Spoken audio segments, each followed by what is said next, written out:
at this point? I'm just hoping that email that was sent out doesn't throw everybody Well, I'm for a seeing, loop. I'm seeing from, I'm I seeing see from both of, Tara. I'm seeing from both of our classes. So I know that they've gotten the Yeah, information. So that is, so there's they've gotten our, Aaron. yeah, they've gotten our information. But anyway, guys, we're going to go ahead and get started. If you would, please, if you would, let us see who you are. We'd like to know who we're working with. So if you would, turn on your video so we can see who we're going to be working with this semester. I saw some of you last night. I tried to keep up as much as I could, just scrolling up and down. Believe it or not, we are family. We're going to be family for a whole semester. So we just like to know who we're working with and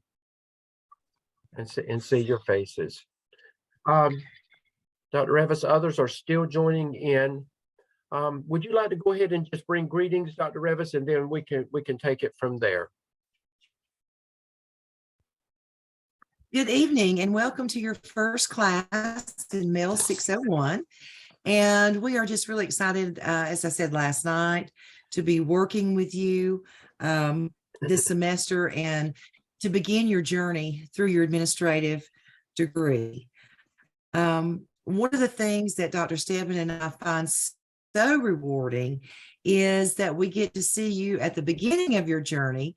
And I know that you're coming from all walks of education. Some of you may already be administrators, assistant principals, lead teachers. Some of you may be instructional coaches. Some of you may be school counselors. Some of you may be classroom teachers or team leaders. So you're coming to us from all different walks in the education field and in all different capacities.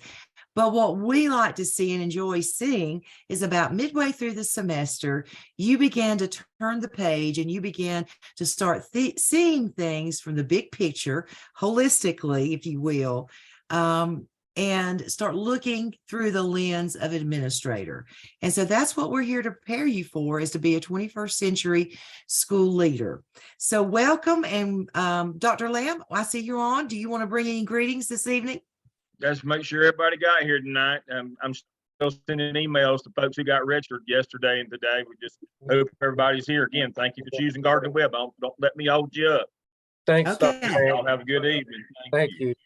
But anyway, what you'll learn about me this semester, and again, you're going to see Dr. Revis and me every week together. What you're going to learn about me is I'm the hat man. And when you look at this, you'll see why I'm the hat man. I have nothing up there, so I have to hide it up. So I love my hats, but I want to use the hat analogy right now. I want everybody to just to pretend that you are wearing a hat, because that's basically what we're doing. You, for the most part, and a lot of you have already turned in that contact information, and I've been able to begin looking at who you are, where you are, what your career has looked like up to this point, where you are right now. And it's, as Dr. Revis said, you're all over the place, but it doesn't matter where you are in the school business. Is where you're going to end at the end of this program, at the end of this semester. So everybody, pretty much, no matter where you are, you're on an even playing field right now. Everybody will have the same requirements, the same responsibilities. Now, I said all that to say this: for some of you, it may be a little bit easier, because if you're still in the classroom as a classroom teacher, you will not have some of the experiences that some of you that are already serving as a lead teacher or curriculum specialist. I did receive information today. One of my students was named an assistant principal back in October. So they are already working in that role, but it's a new role. So there's a lot of learning still to do. And that's what we're hoping to do this semester. But this is what I want you to do. You never forget who you are as a teacher. Once you leave that role as a classroom teacher and you become an administrator, you never forget the role of a teacher. It's so important that you can relate, you can understand that role. But what you've got to do right now, because this is a new day in your life. The beginning of a new journey. You literally have got to take off the teacher hat. You can't wear it anymore. And you've got to put on a principal hat. So right now, all of you are wearing your principal hat. We're going to treat you like principals from day one. Now, we're going to refer to the role of a teacher. We're going to refer to the things that teachers do because they're so important. Remember, your job as a classroom teacher is to work with students. Your job as an administrator, as a principal, is you care about the students, but your job is not to teach students. Your job is to teach teachers, to work with teachers so they can teach students. So we're going to take your thinking processes, everything you do is going to go to another level. And we're going to call you out sometime. Let's just say, and I'm going to pick on Daniel. I see Daniel. If Daniel is doing something and Daniel is talking and he's talking too much as a classroom teacher, I may say, Daniel, I need you to rethink that. I want you to think, what would you do as a school administrator? We're going to force the issue with you. In your group discussions, you think as administrators. So right now, I want you to just begin. I've taken my teacher hat off. I've put my principal hat on because that's why you are in this program. So Dr. Revis and I, our job is to get you started on this journey. Our job is to help you begin to understand what that role is going to look like as you matriculate through this program and you get from point A to point B. It is a fast track program. You signed up for the fast track program, so I'm just going to tell you to pull your bootstrings up and just hold on. Now, all of you showed up tonight. That means that you're interested. You're ready for a career change. You're ready to do something differently. And Dr. Revis, my internet keeps saying that it's unstable. So if you hear that, can you hear me, Dr. Revis? Just give me the finger. I can, I can, but you are lagging quite a bit. Okay, I don't know. It's just showing that, and it's been like that for a couple of days around here. So please forgive us. But you can hear me, right?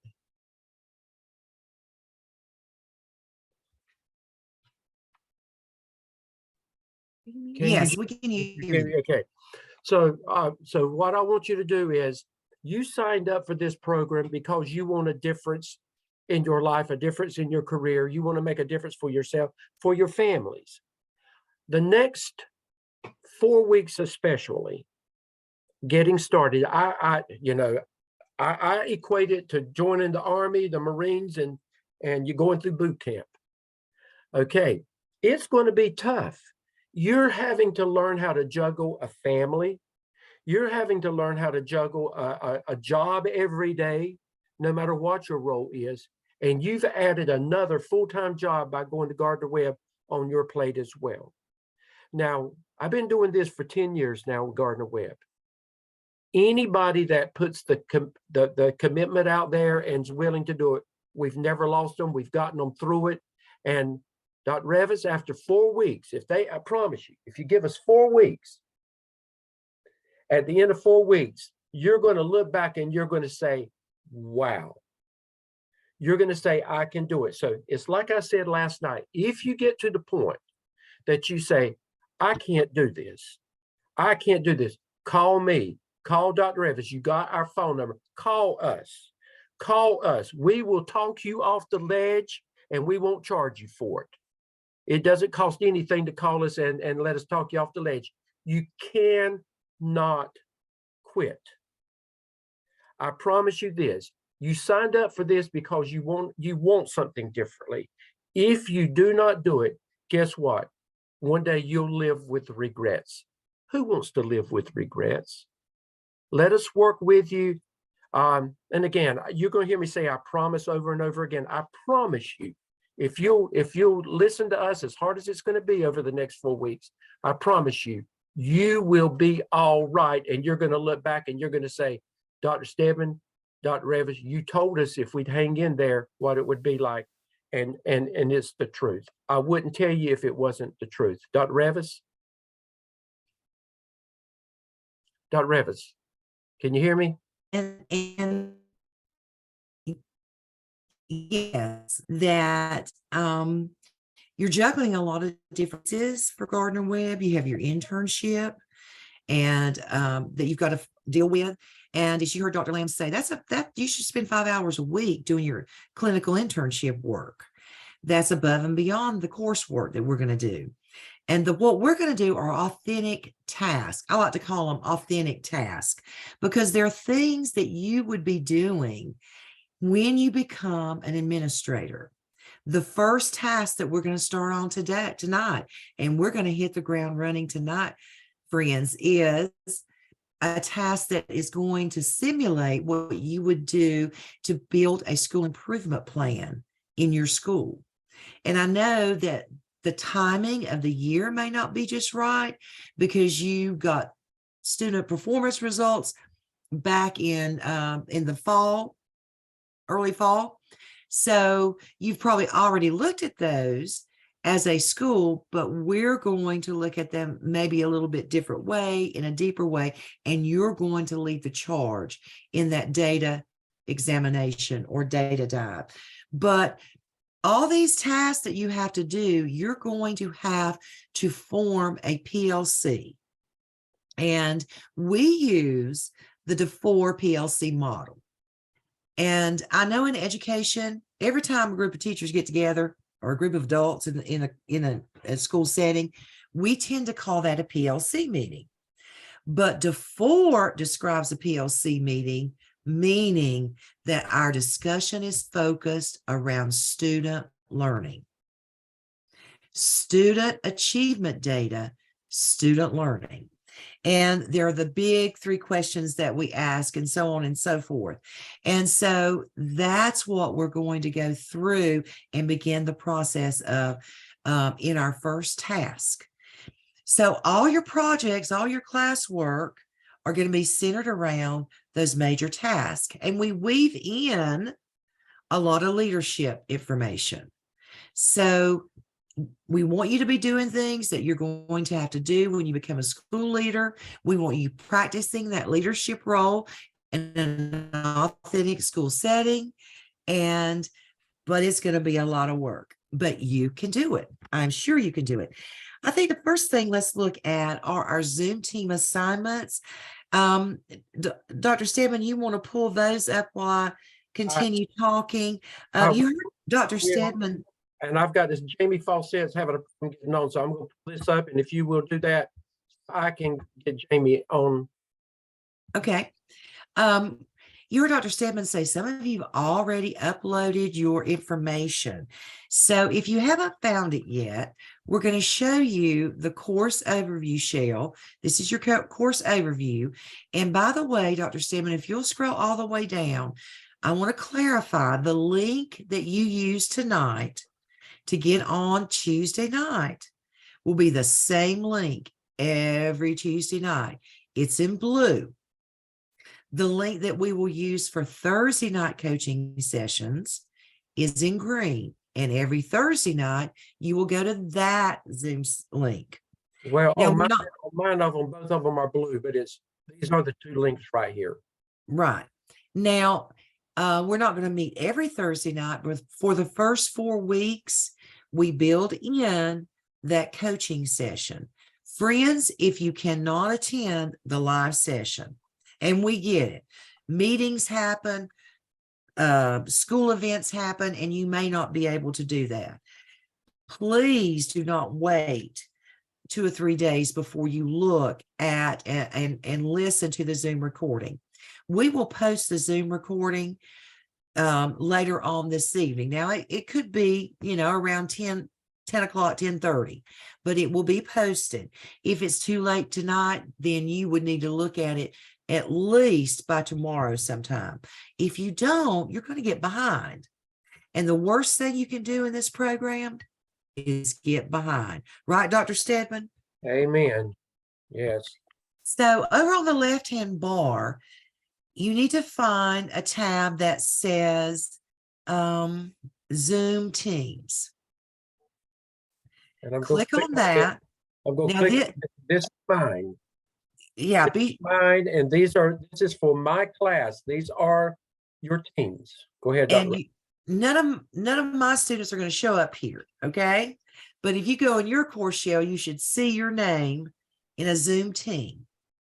And these are the teams that you're going to work with this semester. We have some case studies. These are also the same teams that you would use to peer review work. In other words, you're going to be doing a lot of peer reviewing of each other's work before the final document is due to us. So here's your first assignment is to upload your contact information here for your team members. And it tells you 4 things, really 3, and then anything else you want to add. And be sure, we always use the Gardner Webb email address, but be sure you do give us a good phone number in case something happens and we can't get in touch with you. We do need a reliable phone number. And tell us a little bit about where you work, what do you teach? If you're not a teacher, then what do you do in the school system? And anything else you would like to include. We always like to hear about your family and your personal situation. I know our classes are a little bit large this semester, but we do like to get to know each of you as an individual. And Dr. Evans, just remind them too, these Zoom teams, for the most part, you become a Zoom team family because for the most part, this team will follow you throughout the entire program. That's right. And one of the things, the feedback that we get from our students is this Zoom team will become a PLC. And you will become a very close-knit group and almost like a support group, accountability partner, whatever you want to call it. But you all will find that you're emailing and texting each other and asking each other a lot of questions for a lot of support. And that's great. It is always great to have others who are in the same boat that you are, excuse me, hearing the same thing you are, and maybe just checking, did I hear that correctly? Or what did he mean when he said that? Or what did Dr. Revis mean when she said this? And so on and so forth. So go ahead and upload your contact information. I'd love for you to get that done this evening after you sign off from the Zoom, our Zoom here. Let's talk a little bit about our Zoom sessions together. We ask that you don't use the chat bar, that we want you to really pay attention to what we're talking about and what we're saying. And we ask that you reserve your questions until the end. And if you feel at the end that you've got this and you don't need any clarification, then you can log off. But we will stay with you as long as there's one person needing more clarification, extra support, whatever. We will stay as long as you need to stay. But that's why we like for you to jot down your questions and just hold them to the end if that's possible. Dr. Revis, however, now if there are personal issues, then you need to communicate with Dr. Revis and me privately about that and not make it an issue at the end. This is only for work clarification at the end. If we need to re-clarify something that we've talked about that you still don't quite understand. But if there's personal issues, make sure you reach out to Dr. Revis and me personally about that. Okay. And we do have due dates on all of your work.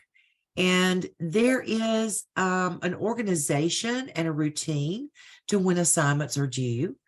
But you're going to find yourself really kind of struggling the first couple of weeks to get that routine down pat. But we're going to give you some tips and pointers and everything that you need to do to be successful. So give yourself some grace for a couple of weeks as far as getting to know that routine when things are due and when you do this and when you do that. And then you'll pick up on the routine.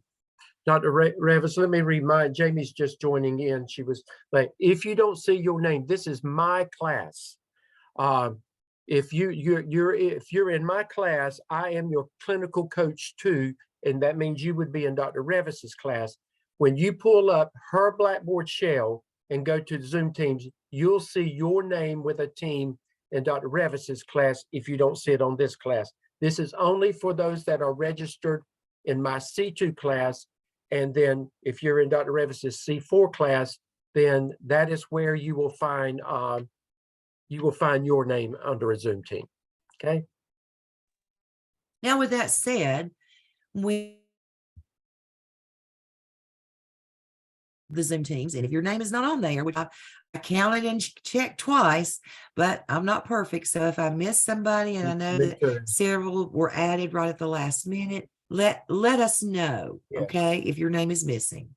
Okay, Dr. Revis, as a reminder, Dr. Lamb did this last evening during the town hall. We just need to remind, when you get a chance, Gardner-Webb is a Christian-based university, and this is just a message from the university chaplain, just bringing greetings and knowing that on a faith-based level that you can reach out to them as well if there are personal issues in your life that you would like to communicate with any of them with. So please take time for that. You've got your support services. You need to click on that. This is for your purpose.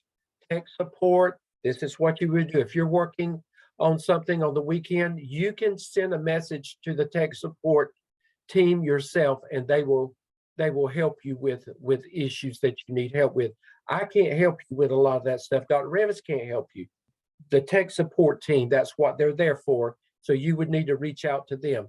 However, if you reach out and you don't get the support that you need, you let us know so that we can find somebody that can get their attention and get you the help. We don't want you held up. So we're there if you can't get the support that you need from them. Again, Blackboard help, the whole platform is Blackboard. All of you should be Blackboard experts or some type of expert with online work, with everything that you've had to deal with the last few years.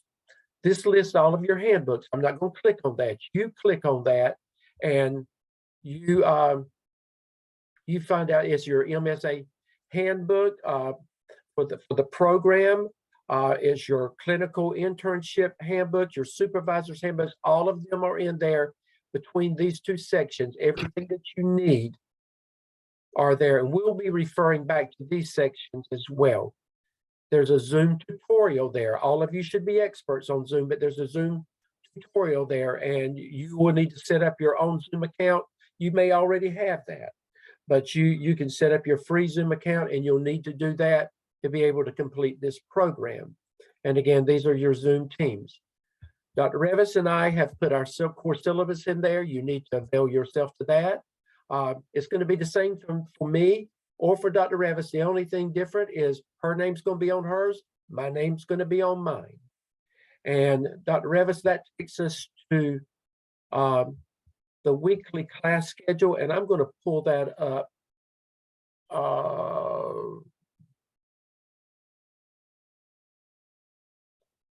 Well, I thought I had pulled it up, but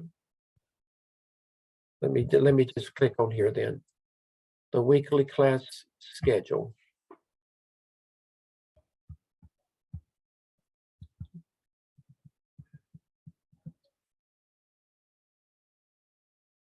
And again, these are your recurring Zoom links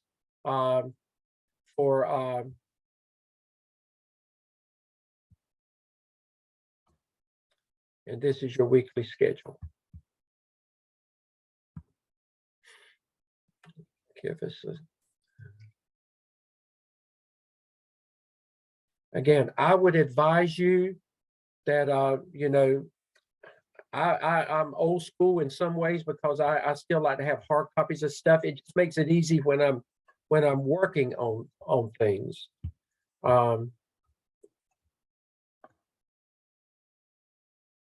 Dr. Revis, would you like to talk about, here's week 1. Would you like to take it from there? Sure. In week one, of course, you've already done one thing, and that's that town hall meeting. So put a big check mark there. And you're now currently in your weekly Zoom class session 1. And then it also tells you if you're going to have a coaching session. If not, it's not going to be there. And it will tell you the resources that you're going to need. We're going to talk about a little bit about the course syllabus. You have your course handbook. You need to learn how to go to the library, and we'll have a session, not necessarily about the library, but at least how to search for resources that you're going to need as you complete your work this semester. And then it tells you in the last column the assignments. All assignments for this program will be due. Well, I shouldn't say that because we've got some that are due. Your major assignments are going to be due on Sunday evenings at 9 p.m. Sunday evenings at 9 p.m. Okay, don't get wigged out if it's 9:05.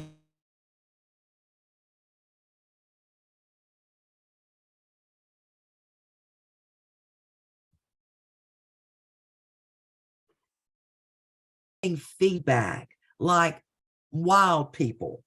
As soon as things come in, we start giving feedback. You don't have to wait until 9 p.m. If you get yours completed Saturday at 7 p.m., go ahead and upload it. And we'll talk about how to do that, of course, when the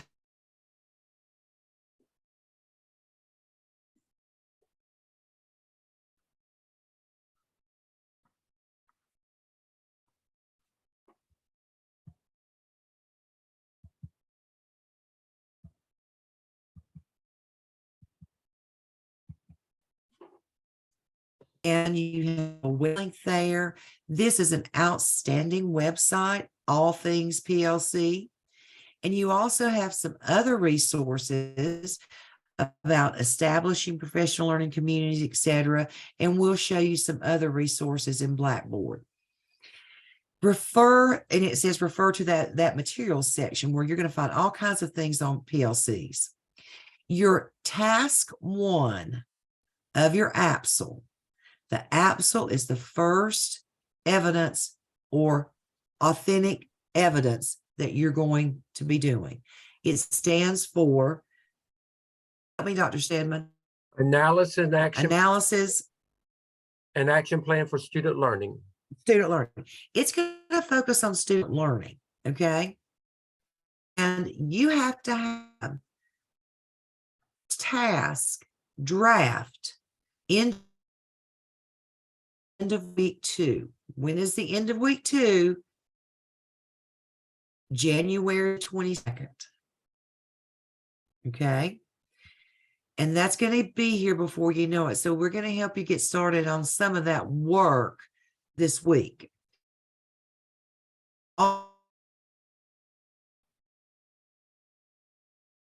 Red. The thing is to go ahead and establish your Zoom account and get that ready to go. And of course, do that little introduction we talked about. But if you wait until next week to start working on that task 1, you're going to be overwhelmed. So we are going to start tonight talking about what you need to do this week to get ready for that assignment that's due on the 22nd. Okay? Okay. And with that in mind, Dr. Revis, let's go ahead and pull up. There's still more that we need to talk about over here in Blackboard on this side. You need to click on each side, but we'll get back to that.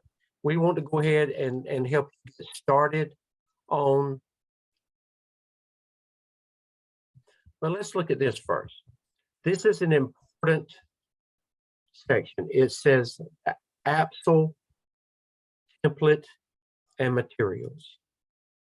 Everybody, this is a very, very important section. I'm going to click on that. What you will find here is everything that you basically need to support you and to help you be successful with Evidence 1, the AAPSL, Analysis and Action Plan for Student Learning. There's a template here. You will follow the template. Now, we're going to pull that up in just a second. Helpful hints document. That is almost like your Bible that aligns itself with the template. And we have actually given you a completed AAPSL, one that another student did successfully. Now, is it the best in the world? Probably not, but it's a guide and it will help you know what that you need to do. So this section here is full of resources that's going to help you get started. Look at that bottom, PLC norms, all of this stuff, every bit of this stuff you're going to be able to use over the next 3 weeks to help you do the work that you need to do to complete the AAPSL. With that in mind, I want to pull up. Let's look at what that template looks like. Now, this is evidence one. This is the template. Again, you follow the template as it is. You do exactly what Dr. Revis and I tell you to do with this, and you will not go wrong. You're going to begin with a cover page. You see this cover page. All of you are going to have the same thing. The only thing that's going to be different on your pages is, guess what? Your name here. If it was me doing it, it's going to be Danny Stedman. If it's Dr. Revis, it's going to be Kathy Revis. Everything else stays the same. All of it's going to be the same. Now, this is important. Look at here. You're going to take this out of your actual work, but this is for your information. When doing your evidence work, anytime you see yellow, anytime you see a yellow highlighted, guess what? That means you've got to write something. You've got to put narrative work there. Now, you're going to take any yellow highlighting out, but that means you got to write. If you see red text, that is a reminder, and it should be deleted before adding your text. That means that we've given you some suggestions of some things that you probably want to consider. And then if it's in black, guess what? It always stays there. You see this right here, purpose. That purpose is in black. Guess what? It's going to be in every one of your documents. It's going to stay there.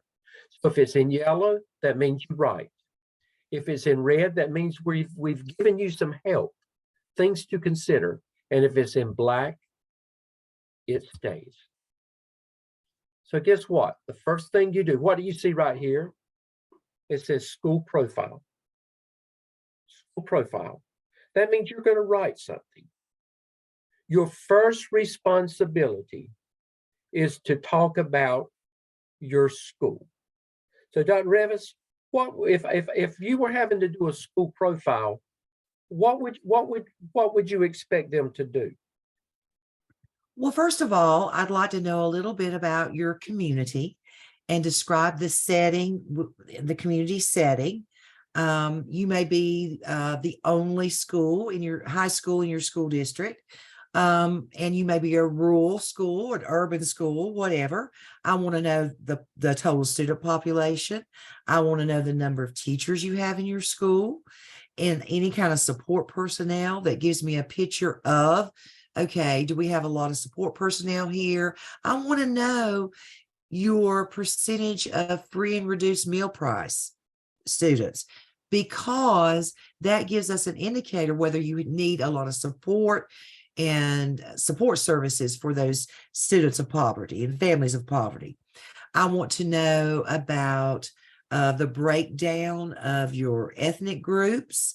I want to know what percentage of your students may qualify for ELP services, AIG, students with disabilities, all those kinds of special groups. I want you to paint me a picture of your school within your community.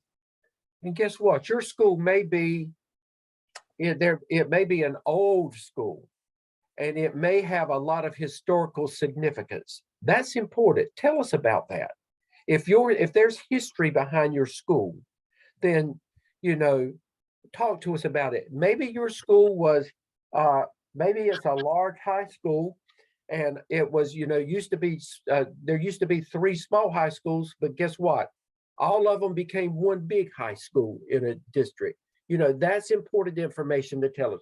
You're telling the story about your school, and when when the reader reads it, and that's going to be Dr. Revis and me first, or your classmates are going to peers are going to read it. But then when this goes to the evaluator at the end of the process, they need to understand, you know, what your school is about, who you are, and what you're about. This is not a dissertation either. It's a good 1-page, 2-page document, but it needs to be concise and it needs to be very thorough. So that's your first assignment, school profile. So everybody this week, you need to get started on your school profile. Guess what? Once you get the school profile done, you'll use it every time from this point on. You will not have to write that school profile again unless you change schools. If you stay in the same school, that same school profile is going to be used for all 6 of the evidences that you'll complete in this program. And then, go ahead.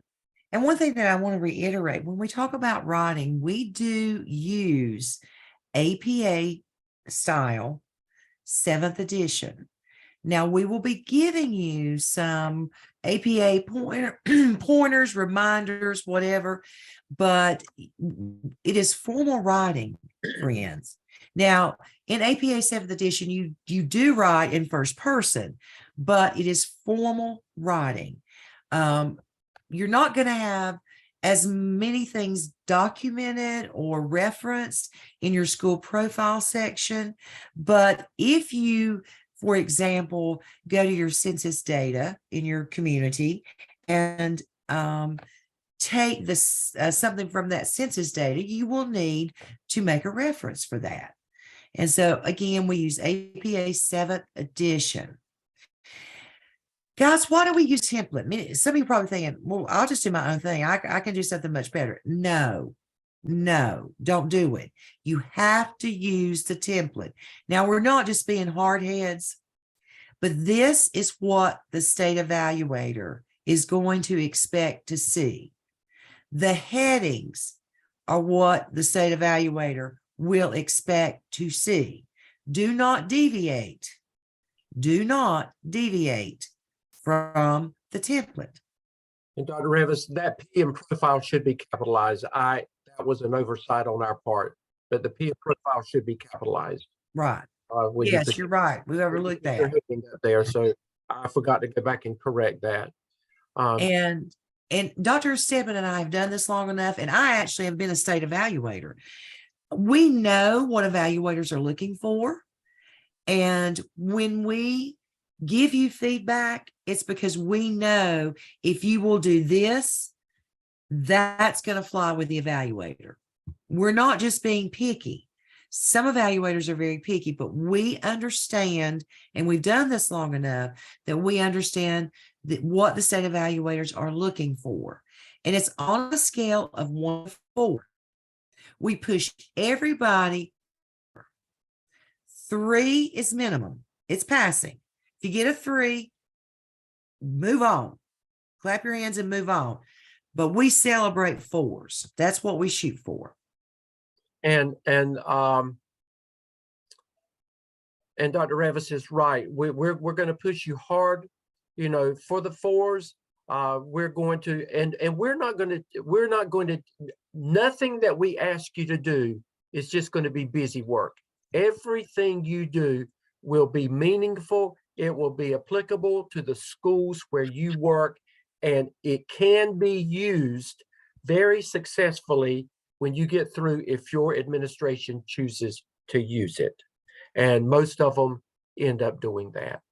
So that takes us to task 1. Let's go ahead and we'll go hit the road running, Dr. Revis. Let's go ahead and talk to them about getting started with task 1. Now, you're going to hear some of this same stuff again on Thursday night, and that's okay. You need to hear it more than one time.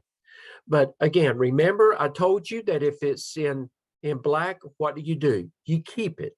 So do you see all of this stuff in the template in black? That means you're going to write this all over again, just like it is. It's not going to change. Which brings us down to prompt 1. Prompt 1.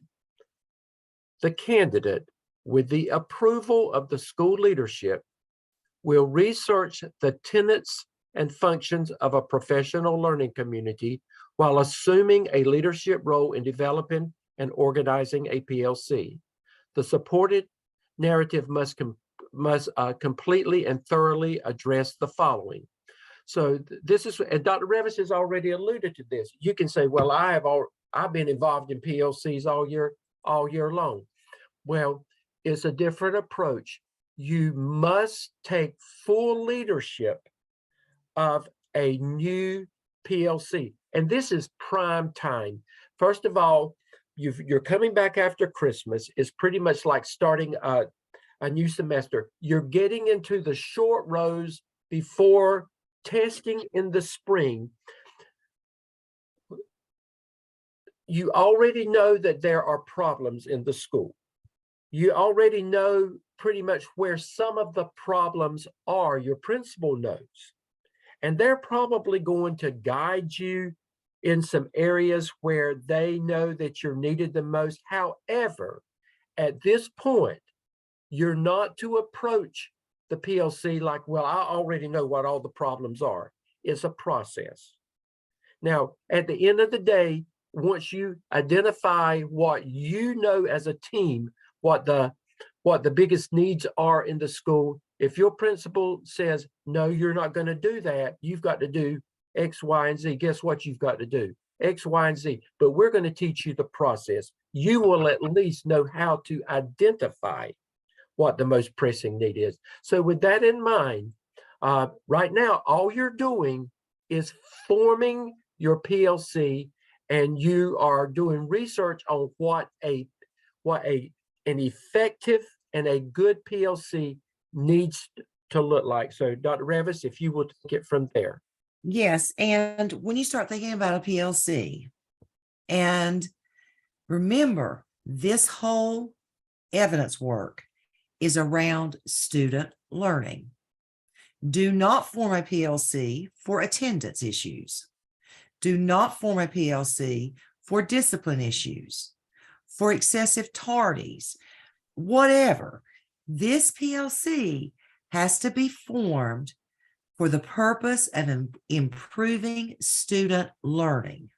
And whenever I say student learning, that is synonymous to student performance, student achievement. Now, I know a lot of people say, well, it's not all about student achievement. That has to be a priority for you in the high stakes testing arena that we are in now. You will not make it as an administrator if you do not prioritize student learning results. Has to be there. You will have other times in the program where you can talk about attendance or discipline. This one is around student learning. And you may say, oh, well, students are in school, then they can't learn. I agree 100%. That's a no duh. However, you cannot form your PLC around anything like attendance or discipline. And I promise you, that's the first place people will want to go. So when you're thinking about your PLC selection, you want to think about areas in your school, student performance areas in your school that may need to be further addressed. Or you may want to just look at it holistically, but you are looking at student performance data. Okay? So when you talk to your administrator this week and tell them what you've got to do, again, tell them what you need to be able to do for Gardner-Webb. Now, if they put you on a different track, you do that for some of your clinical work. but for the coursework, you have to stay with student learning. So I'm getting ahead of myself, Dr. Stedman. I'm sorry. The first thing you're going to do is some PLC research. And you have lots of resources. Remember, we just showed you. You really don't even need to go to the Gardner Webb Library to get resources on this PLC. You can go into the resources that we have provided for you in Blackboard under those AAPSL template and materials. And you are going to include a minimum of 3 resources. And you're going to talk about the tenets of an effective PLC. What should it look like? If it's an effective PLC, we should have norms. We should be meeting and talking about student learning. And we should be talking about common standards, whatever. But you have to cite 3 resources, and one of them must be Richard DeFore. Dr. Revis, and remember, I showed you in Blackboard the AAPSL template and materials section. When you click on that, we've provided you some things to get started with that talks about the tenets of what a good PLC should look like according to DeFore. And there's some other things there as well. So make sure that you click on those, that you use that information. Now, you don't have to just use that. You can go somewhere else, but we've given you some stuff to get started with. Great. And then the next section that you'll work on is describe your process and criteria for selecting your PLC members. Talk about why you ask Miss Smith down the hall or Mr. Jones in the other wing. And talk about the strengths these team members bring to your PLC. Dr. Revis, they just be reminded too, you don't need a large number in your PLC. You need to find people, you need to find yay-sayers. You need to find people that are going to be positive, people that will support what you're doing, people that are go-getters, people that don't mind working with you. And that would be, I would say 4, 5 at the most, make up a good, strong team. You know, and that can be a diversity of people. It could be your grade level, but you need to try to reach out and do something differently than what you've always done, if possible. A good section of the school would really make a good PLC, because you need to see things again holistically. You need to begin to look at the whole school, not just where your little world is. And again, what you're trying to do here is you want a well-rounded team, but you also, when you're inviting people, they're making a pretty huge commitment to you in this process. You're going to have to be meeting with this team every week for at least the first 4 weeks. Wouldn't you say, Dr. Stedman? Right. And then after that, it slows down a little bit, but you still will consistently meet with them.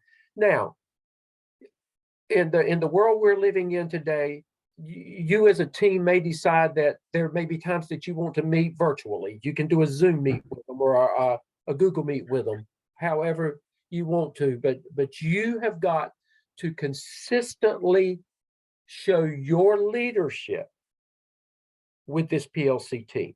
You will consistently say, the PLC team and I. The PLC team and I, under my leadership, the PLC team did. So you're constant, and it's okay. You're talking about yourself a lot as the leader. In this PLC selection, when you're talking about why you pick the people you pick, their strengths, if they're nationally board certified, tell us that. If they've got a master's degree in whatever, you tell us that. If you've been there for you know, their years of service, you know, anything that you know that stands out that serves as strengths, why you would want them on your team, include that in telling us about who your team is. And then the next piece is a PLC meeting. And I call this the organizational meeting.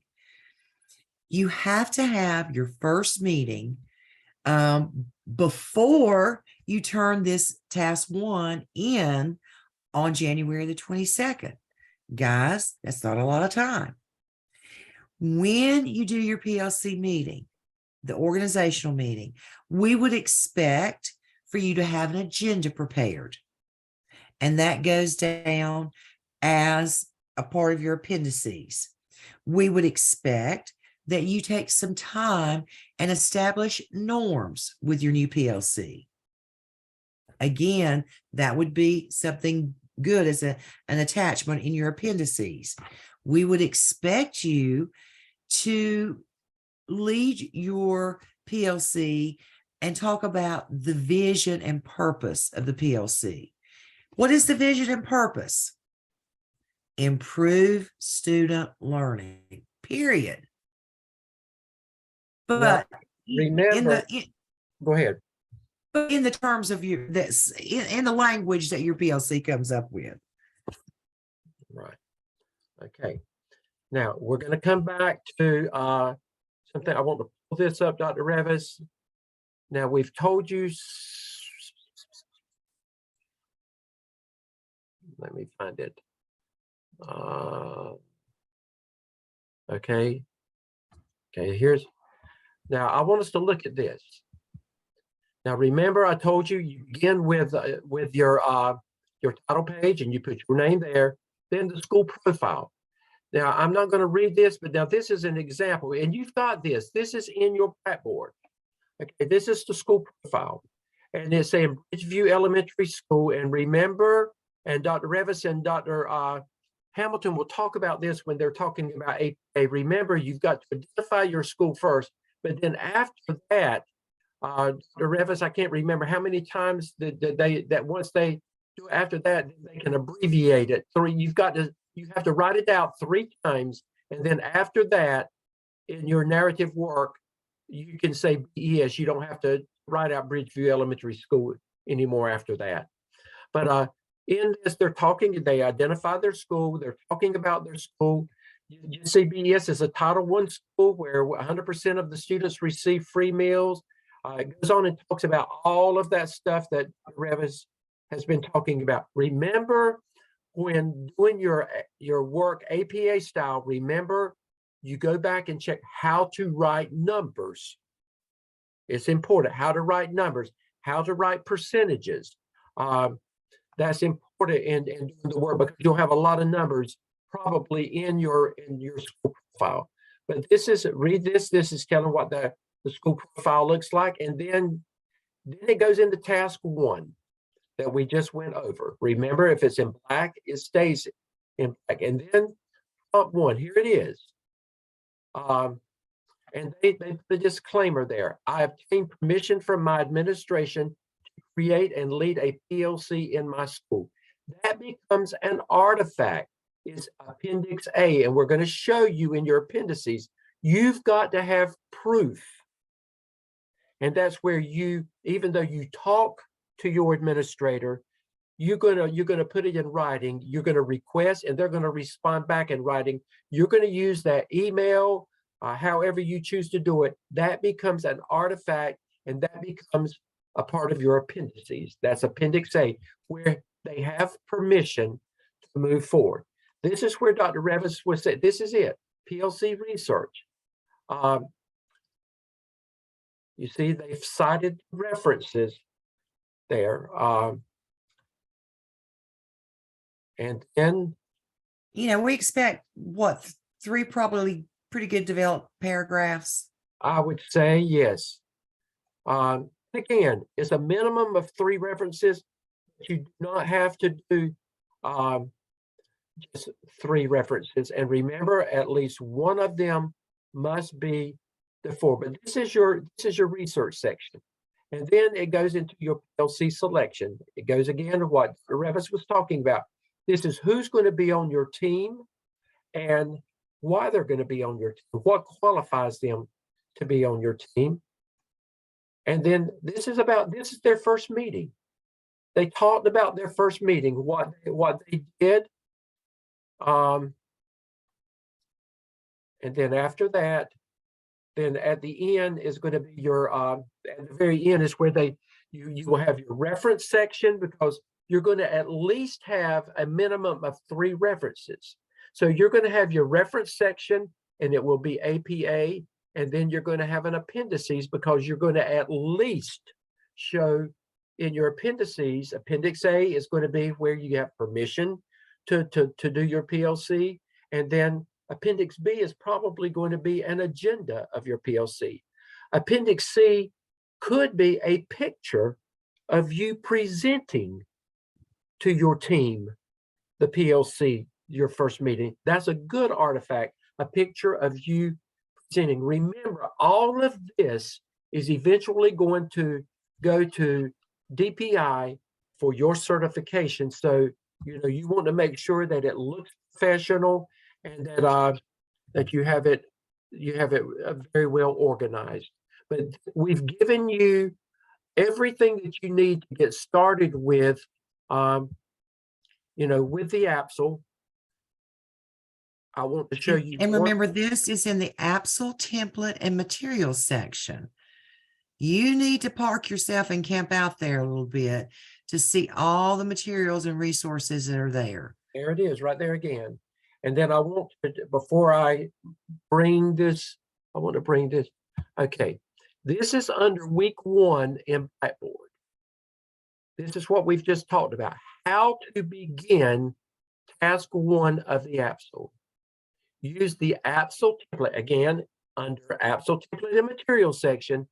Use the AAPSL template found in Blackboard under the template and materials section. Review the AAPSL example that we just showed you. Helpful hints document. It's there.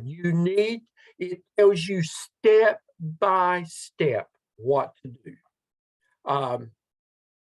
It guides you along, it's aligned with the template. Then have dialogue with your site supervisor concerning the requirements to lead a PLC this semester. Guys, you need to go ahead and do this week. Explain what you will be doing. Let them know you will be asking teacher, staff, and possibly administration to be a part of the PLC. If your principal or assistant principal find time to be on your PLC, that is wonderful. That saves you from having to do a lot of extra stuff when they're a part of your team, because you've got to do a lot of presentations eventually with your plans of action. And if they're on your team, that takes care of a lot of stuff, doesn't it, Dr. Revis? You will put this request in writing, even though you may speak directly to your supervisor. You will also need an affirmative response from them.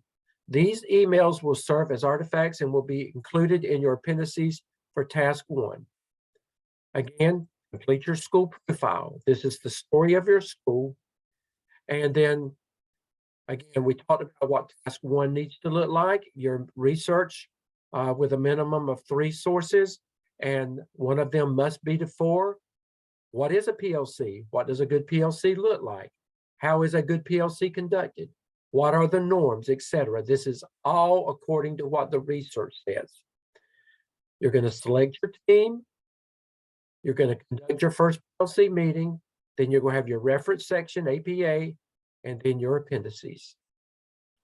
Dr. Stedman, do we have time to pull up the helpful hints document? I do. I think this is just a wonderful roadmap. And here it is. And guys, I'm going to tell you this. If you will really look at this and follow these steps, you will not go wrong. You cannot go wrong.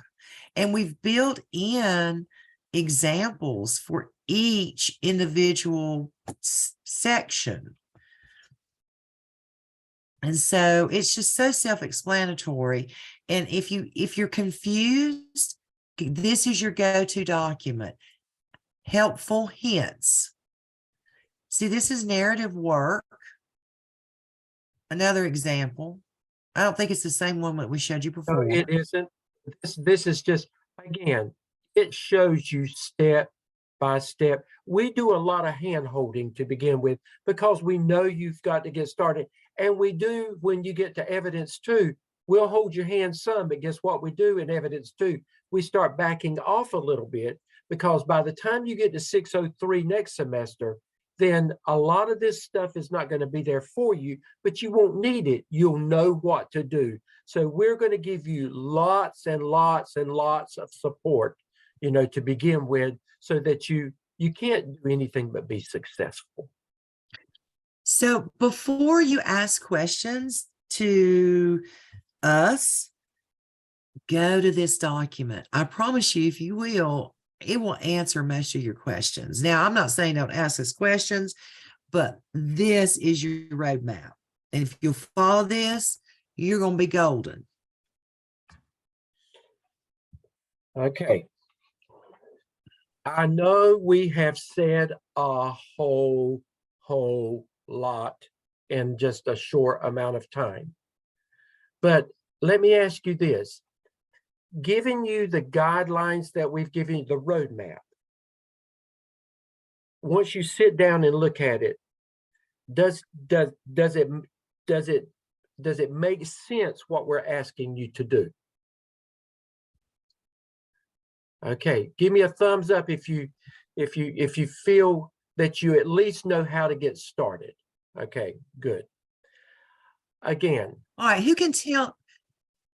Go ahead, Who Dr. can tell us who can tell us one thing that is due this coming Sunday evening at 9 p.m.? What's one thing you have to have done?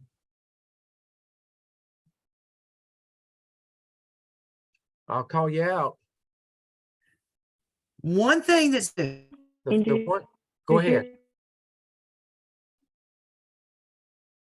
Introduce yourself. Exactly. Introduce Okay. yourself to your Zoom team members. Okay, remember. What else must you? Go ahead. Go ahead. Go back when you go to where your Zoom teams are. Remember, the only assignment that you really have is listed under there for this week. What was that assignment? Anybody? What else do you get done by this Sunday evening? Who can tell me? Zach? Create your free Zoom account and get acquainted with those features in Zoom. Great. And remember your contact information. You've got to get that done. And you only get 1 point for that. But guess what? That lets us know that you are in the system and that you know what you're doing. And it gives your Zoom team an opportunity for you to begin connecting with each other. Now, in addition to that, it's not due this week, but we ask you to get started. What should you do? What should you do with your principal this week? What should you go ahead and do with your principal?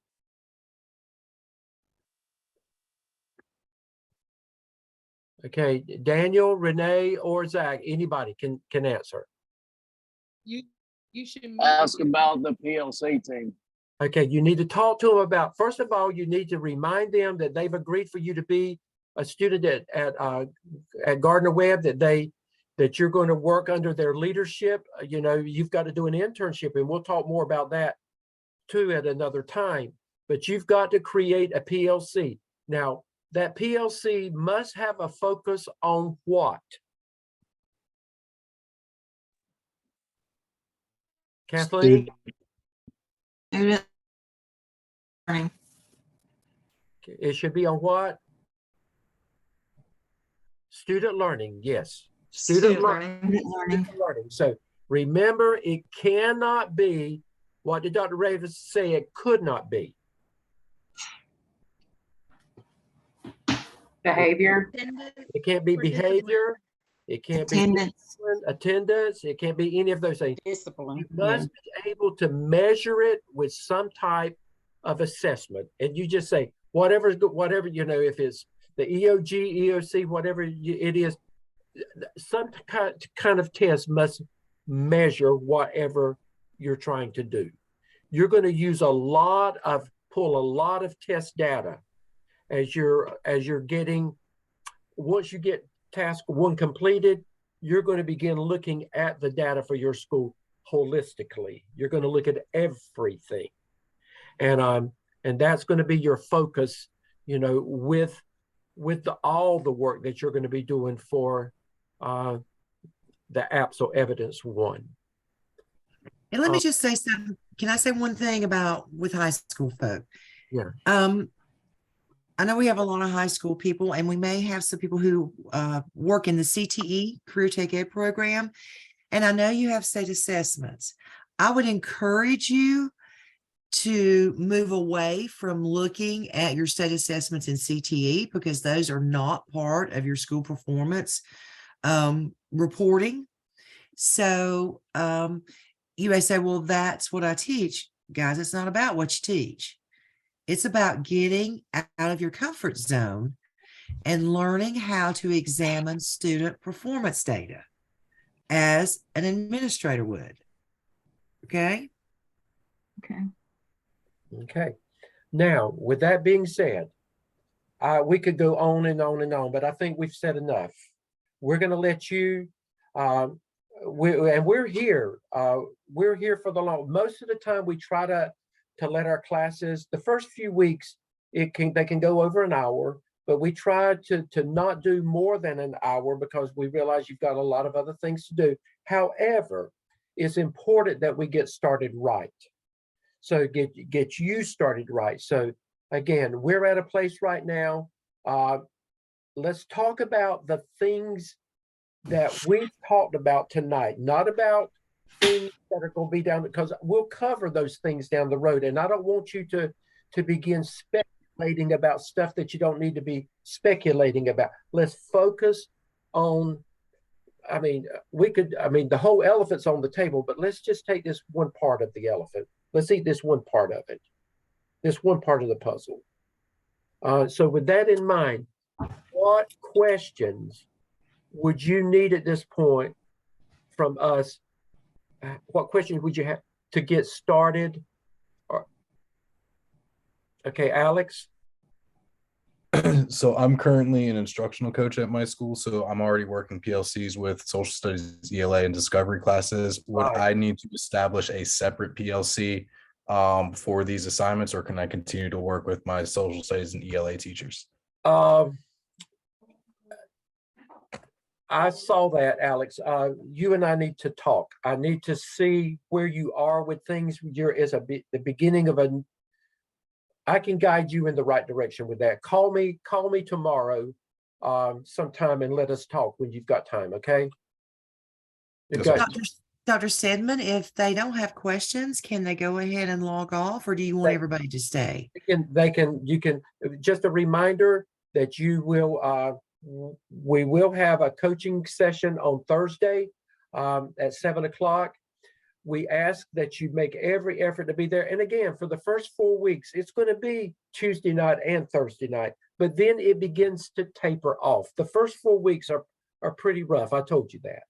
It's a lot. We ask a lot of you, but once we get past that, it begins to level off, and you'll see, whew, I can breathe a little bit, but it's going to be tough for the next 4 weeks. So just, I'm not going to sugarcoat it, but you can do this. But if you don't have any questions, you can log off, and we'll see you on Thursday at 7 o'clock. And remember, there's a recurring link to join that as well. But okay, Kathleen, you had a question? Yeah, mine might take a minute, so I don't know if somebody else wants to go first. Okay, that's okay. Daniel? Hold on, Kathleen, then. Daniel?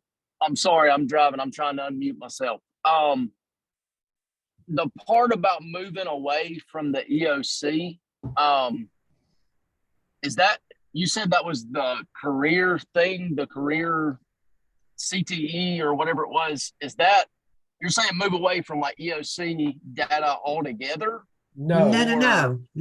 Just the opposite, Daniel.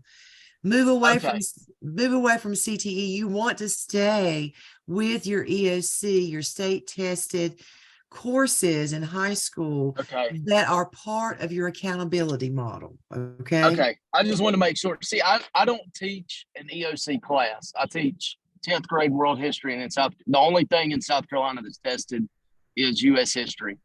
But the PLC that I'm thinking about starting is bringing in like the English data as well, and because the EOC's kind of changed here a little bit this year. And I was just trying to plan ahead a little bit of who I would invite. So I just wanted to make sure.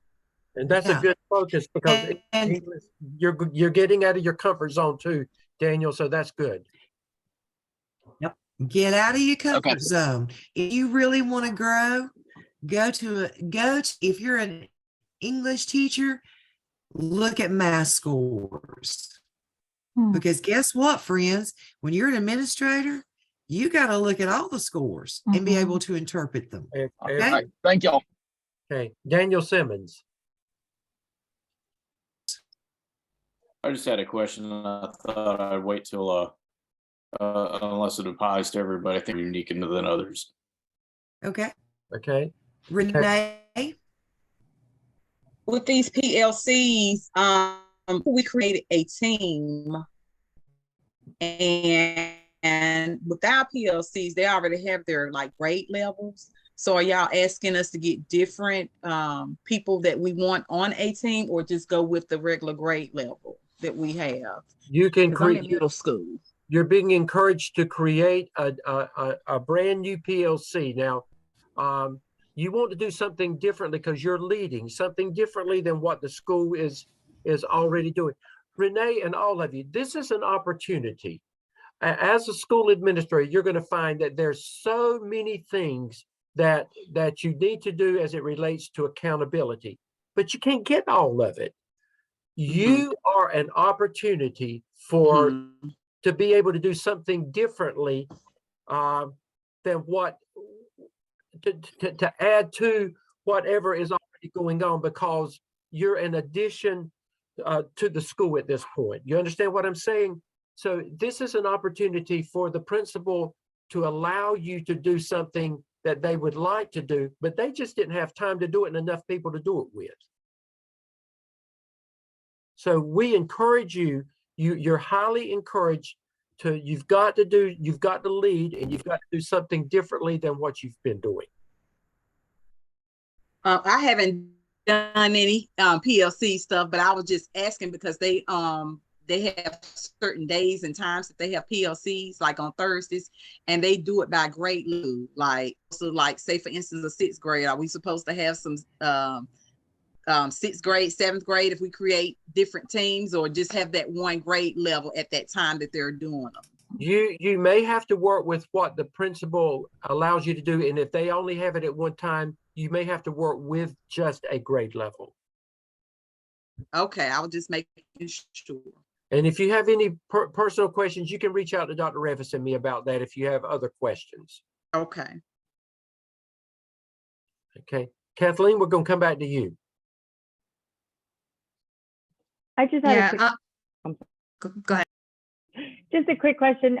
The email that the principal responds to that you asking permission to set up the PLC, could it be as informal as, okay, that sounds great, you can do that? Exactly. It doesn't have to be An anything. email. Screenshot of your email. Right. Thank you. Okay. Ruby?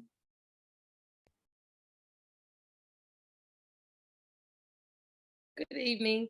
I just want to touch base on some things. I don't know if I need to reach out to you all personally, or if I can speak over here, because I don't know if other people are having some of the same issues. But it was in reference to the textbook. They're on back order at this time, and I don't know if other people are having the same issues, but just want to see how to move forward with that.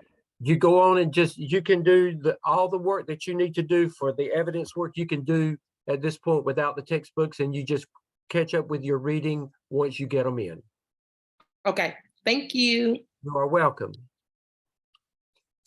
Okay. Okay, Kathleen, I'm coming back to you.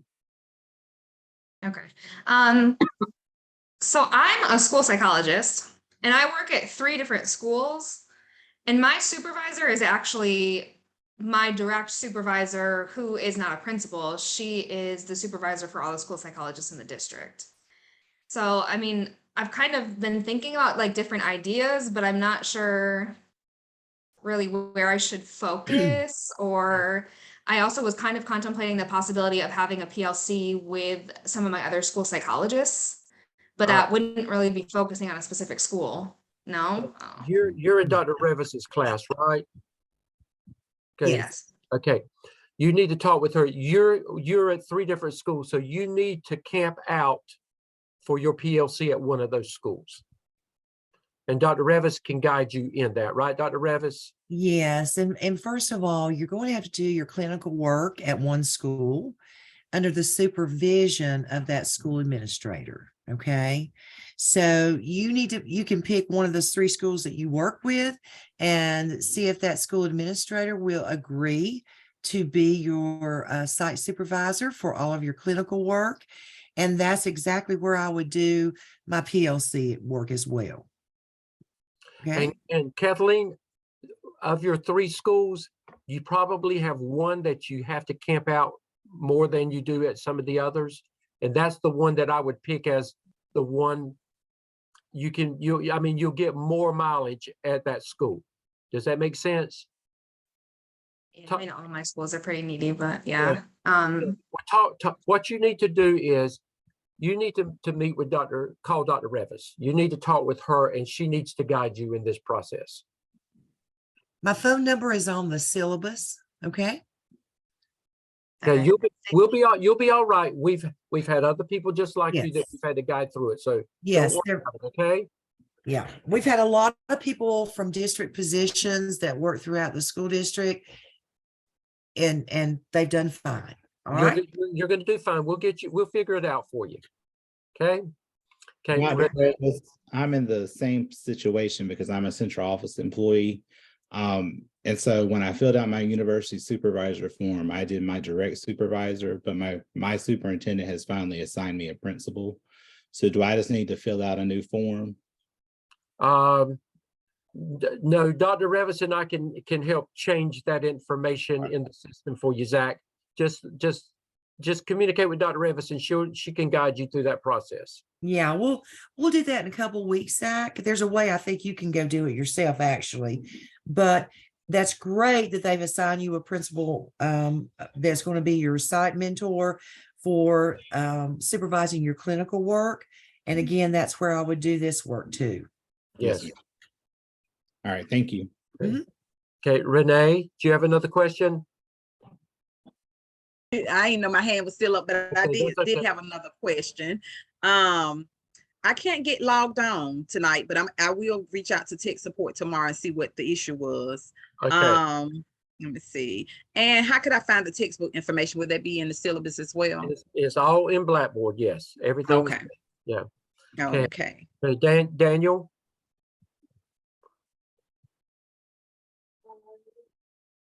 I'm in sort of the same boat like Kathleen and Zach. I'm definitely a central office employee where I'm leading a team of over 40 people already, but all the students that we support there's 250 of them. They're across the county. So I'm in multiple schools. I'm really not based in a school at this time. Yeah, and Daniel, I looked at yours. You're the one that's the lead teacher for the visually impaired in Wake County. Yes, you need to call me, okay? And I'll guide you in that process. Thank okay. you. We need to talk. So call me sometime tomorrow. I've got anybody that's calling me tomorrow, I've got a Zoom meeting at no, I don't. That's on Friday. I will be in the office until around lunchtime, and then I've got a meeting after lunch. So anytime in the morning that you can call me, and if for some reason you call me and I don't answer, leave your name and a callback number, and I'll call you as soon as I am available in the best time that I can reach you. After my meeting, after lunch, I'll be pretty much open the rest of the afternoon. Thank you. And guys, I'm pretty flexible. If you call me and I don't answer, I will call you back as soon as possible. Daniel, I had already thought about yours because I read your information and I knew that you probably would need some guidance with that. So Any other questions? Well, Dr. Stedman, it looks like we're done for tonight, and we will see this wonderful group of people on Thursday. okay, guys, you're going to be okay. Again, how many All right, weeks? let's have some smiles and thumbs How many up. We weeks got I through tell you, first class. 4 weeks. Remember, 4 weeks, and you'll be okay. Okay. Good night, everybody. See you. Go ahead. I'm Go ahead. sorry. Go Is ahead. attendance recorded? How do you record attendance? Okay, if there's an assignment due, if there's assignment due on Sunday night, and when we get ready to check assignments, and we'll give you a few minutes, usually it's later Sunday evening or Monday morning before if we don't have your assignments, then you're counted absent for the week. If assignments are not due, if assignments are not turned in on schedule, that is how Gardner Webb determines attendance, is assignments must be turned in on time. And the reason being, We don't check attendance by who. We don't check attendance by who attends the live Zoom session. We check attendance by who turns in their work on time. That's how we get attendance. So if you don't turn your work in time, A, you get marked absent, B, you get marked late and your grade goes down. So, you know. Well, we're not supposed to check, but now I do write down who shows up on face-to-face. You know, that's important. I like to know, and I know that there are things happen and everybody can't all the time, but I do keep up with it. And I can tell you this, those that show up face-to-face or with us in the Zoom meetings have a tendency to do much better in this program, as much as you can. If not, the recordings are there and you can go back and look, but it's so much better because this is really almost like me being in the classroom with you and Dr. Rivers being in the classroom with you. Yeah, and again, we can't emphasize enough to keep up and not get behind. I know things happen, emergencies happen, but guys, it can't happen every week. Aunt Susie can't die 3 times this semester. Okay. Y'all wouldn't believe the stories that we have gotten over the last 10 years. Don't wait to the head of the game so that you're not, you never know what happens. I always talk to my son about, you got to plan ahead. You got to plan to give yourself a little breathing room on when assignments are due. So that something happens, you don't find yourself backed into a corner. Okay. All right. Thank you. I think there's another question, Dr. Rivers. Oh, okay. From T. Cannon. Yes, can you all hear me okay? Yes, we can. Yes. Great. I just wanted to say that I apologize for logging in being a little tardy. I had some technical difficulty, but I am looking forward to working with each and every one of you. Thanks, Deshaun. Okay, guys, we'll see you. All right. See you Thursday night. Thursday night. Okay. Bye-bye. Bye.